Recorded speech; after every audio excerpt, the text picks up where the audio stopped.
Alhamdulillah wa salatu salam ala Rasulillah. We have a great treat today, an unboxing that I've really been looking forward to. And this is going to be one of many coming, inshallah, because I just got 14 boxes and some loose books. Alhamdulillah, I want to thank Abi Abdullah, our Shaykh from Utah, for helping me get my hands on many of these books, acquiring them. Alhamdulillah, may Allah reward him. Now, there's a lot of really essential books that we're going to be opening that the Ummah needs to know about. But the first of them is the Sahih of Imam al-Bukhari. And this is a new print that right now is the most accurate, the best of the best. This is better than the best. We really need to value the work that the brothers at Bayt al-Sunnah have done in collecting this from the different manuscripts. Before I get into their work and unbox this and show it to you, I just want to talk a little bit about the importance of the Sahih of Imam al-Bukhari. Some people think as if a hadith were not recorded until Imam Bukhari came along and then he's the first one to record hadith. That's not true. Before Imam al-Bukhari, there were great scholars of hadith that put together great works, like the Musnad of Imam Ahmad. Imam Ahmad is the teacher of Imam al-Bukhari. Imam Bukhari in his Sahih, he reports hadith from Imam Ahmad. And Imam Ahmad put together the Musnad, an amazing work, a crowning jewel in the works of hadith, a huge work, more than 40,000 hadith, a very essential work. And before him, for example, Imam Malik, he wrote the Muwatta, very early work, an essential work. Alhamdulillah, we have it till today, thanks to his students like Yahya ibn Yahya and Laha Laythi and others who recorded the works from him. May Allah reward them. Now, before Imam Malik even, there was a Zuhri and others before who wrote down a hadith. There were the students of Sahaba that had their suhuf, they had their scrolls that they used to write down. And there is the writing of the Sahaba themselves of hadith during the lifetime of the Prophet ﷺ and afterwards. And Imam Ahmad and others, they said in many of the hadith that we saw the writings of the Sahaba and copied it from them and verified from them. So this has been going on. But what is so special about the Sahih of Imam al-Bukhari? What did Imam Bukhari do? He went through all this earlier hadith literature and all that he had memorized, and he chose the best of the best, the highest grade caliber of the reporters of hadith and the best of the wordings of the hadith, and he put it together in a book that by the ijma', by the consensus of the Muslim Ummah today, is Ashal Kitab Ba'd Kitabillah. It is the most authentic book after the book of Allah. The Quran is incomparable. Kalamullah, the words of Allah, of course preserved perfectly. But after that, in the books of hadith, the most authentic in the chains and wordings is the Sahih of Imam al-Bukhari. May Allah reward him and all his teachers and those before him. Now, some people try to cast doubt. Oh no, it's not preserved. Oh, it only comes through one narrator who's weak and so on. Let me just say this. There's only two reasons people do this. Either they're jahil, they're ignorant, they're idiots, they don't know what they're talking about. They haven't done the research, they haven't looked at manuscript, they don't research, they don't know.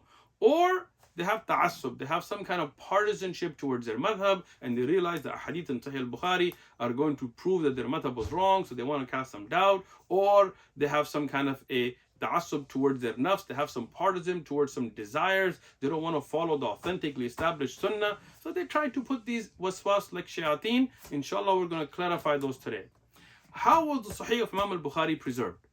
First and foremost, through memorizing. There were students who studied from him. 90,000 students studied Bukhari from Imam al-Bukhari. And they took the Sahih al-Musnad from him by memorizing and learning and writing in manuscripts and revising with him. 90,000 students. And that's why we have today more than 2,000 manuscripts in libraries across the world. In Europe, in Africa, in Asia, all over the Middle East, they have, alhamdulillah, manuscripts, because those students would then revise with their students and their students, and they would write it down.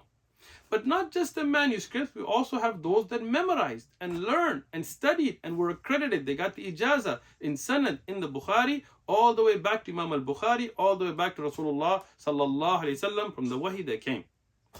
And this is still going on. I'm going to share with you, inshallah, today my own ijazah. This is a copy of my ijazah, laminated, and this is about me from my teacher, Abu Muhammad Aminullah Peshawari, all the way through his shuyukh, multiple chains going all the way back to Imam al-Bukhari, all the way back to Rasulullah sallallahu alaihi wasallam. Alhamdulillah, through many teachers, through many chains, we have this accreditation, and it gets accredited, a test, stamped, shown that once you complete the Sahih Imam al-Bukhari and study it, and your teacher feels that you have preserved this work, they credit you from their teacher, all the way back to Imam al-Bukhari. So through this method, alhamdulillah, the Sahih of Imam al-Bukhari has been preserved. But we also have manuscripts, many manuscripts, like I have said. Now, some people try to say they all come through one weak narrator. And before I get into the narrator, I will show you the works of Imam al-Dhahabi in Siyar A'lam al-Nubala when he talks about this particular narrator. And he says about him that he was a muhaddith, a scholar of hadith, thiqa. He was reliable, al-alim, he was a scholar, Abu Abdullah. His kunya is Abu Abdullah, Muhammad ibn Yusuf, ibn Matrin, ibn Salih, ibn Bashrin, al-Farbari. Al-Farabri is one of the early scholars who took the Sahih from Bukhari himself. Farabri is mentioned all over the manuscripts and chains, and he is a very strong narrator. He is called thiqa, alim from al-Dhahabi. But some people act like he is the only one. He's not the only one. There are others who took the Bukhari, from the Sahih of Imam al-Bukhari from him himself, and one of them is Ibrahim, that he is Ma'qil al-Nasafi. And I will mention al-Khattabi, the great scholar al-Khattabi in A'lam al-Hadith. What does he say? He says that I revised this all the way back to Imam al-Bukhari from a different chain. And this is, alhamdulillah, regarding Ibrahim ibn Ma'qil al-Nasfi. What does Dhahabi say about him? That he was an imam, he was a leader, al-Hafid, a memorizer of hadith, and he was a qadi, a judge, Abu Ishaq al-Nasfi, great scholar as well. Now, and al-Dhahabi, he clarifies, like Farabri, about him, he says about him that he was a rawi of the Jami al-Sahih and Abi Abdullah al-Bukhari, and that he was a reporter who memorized and transmitted the Sahih of Imam al-Bukhari from Imam Bukhari himself, and he memorized it and revised it with him marratain, twice. These great scholars, they wrote down manuscripts, and their students copied those manuscripts from them and revised it from them, and there is more than 2,000 around the Muslim world. And what the great scholars of hadith do is they go and when they're going to print Sahih Imam al-Bukhari, for example, this is a print I have from Darul Qalam, it's in 3 volumes. They go and look at these manuscripts and revise with those that have memorized it to see what is the exact wording that should be preserved from Imam al-Bukhari. And there might be some variation. One manuscript, a scholar may have missed a hadith, or one may have written down his own notes. So what they do is they go through all these thousands of manuscripts to produce that which is exactly right. And alhamdulillah, Dar al-Marifa, for example, I have their print as well. I have many prints of Sahih al-Bukhari. Till today, my favorite and the best was Dar al-Tahsil's second Thaba Thaniya of the Sahih Imam al-Bukhari. But, alhamdulillah, today we're going to unbox one that is better than it. What do I mean better? It's not a big difference. Very slight things, but they are more accurate. They went through more manuscripts and revised with those that are specialists in the memorization of Bukhari. And they went through more and they said every single thing to be meticulously exact. So right now, Bayt al-Sunnah's print, alhamdulillah, is the most accurate print of a Bukhari. If you don't have it, you need to go get this. Okay? Let's open it up, inshallah, and check it out. Bismillah.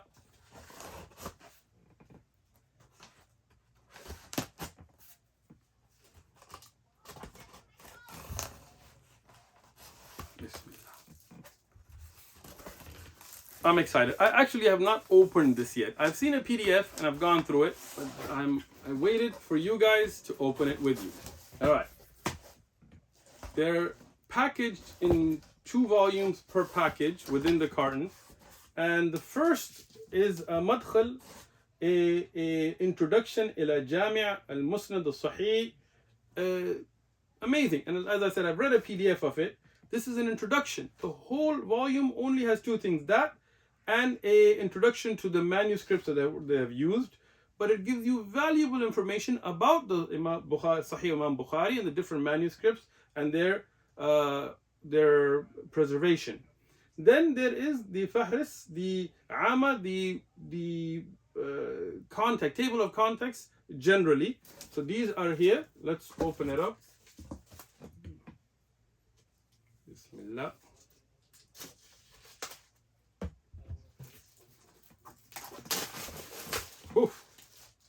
I'm so excited. All right. Large volumes, quite big. Excellent print. Let me try to share the print with you. You see the yellow paper, cream paper, clear print, lots of research presented. Looks amazing. Wow, this is one thing I love that I saw in the PDFs. They have charts, graphs to help you understand. I'm a very visual learner. For me, I love that. Now, let's look at the actual Sahih Imam al-Bukhari. These were introductions and table of contents. So again, like I said, it is in 6 volumes, not including the 2 intro, so those altogether being 8. And there are other large, well bound, well printed. Let's open it up.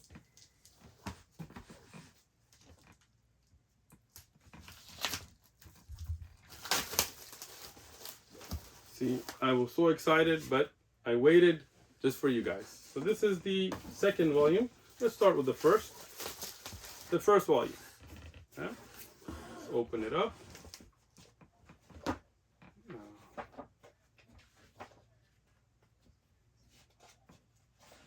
Now, one of the things I think they've done an amazing job of is at the end of every hadith, they give you blank lined paper for you to be able to take your notes. So that's amazing. If you're studying the Sahih Imam al-Bukhari, this is the best print I would suggest. It's got the hadith, it's got a lot of explanation, a lot of research about it, and then it has room for you to be able to take your own notes. So, alhamdulillah, it even gives you scans of not the whole thing, but some of the original manuscripts to let you appreciate the history of the work. Alhamdulillah, as I said, it's in 8 volumes altogether, 6 of them that collect the ahadith in the Sahih Imam al-Bukhari, and the 2 in the early one of them being introduction, one of being a table of content. Alhamdulillah, great work that we can benefit from with the ummah. If you are a fan of the works of hadith, as I am, I highly suggest you get this work. So we can benefit from the most accurate and reliable prints, and lots of research has gone behind going and flying to different countries. I read the introductions in the PDF, and it talked about it and how they collected and how they revised with those who had memorized al-Bukhari to make sure that they have put together the most accurate and reliable prints of this valuable work. May Allah subhanahu wa ta'ala reward them, and may Allah allow us to benefit spiritually and academically from this work. Alhamdulillah, here we are all together, the best of the best, most accurate print of Sahih al-Bukhari. It is printed by Bayt al-Sunnah.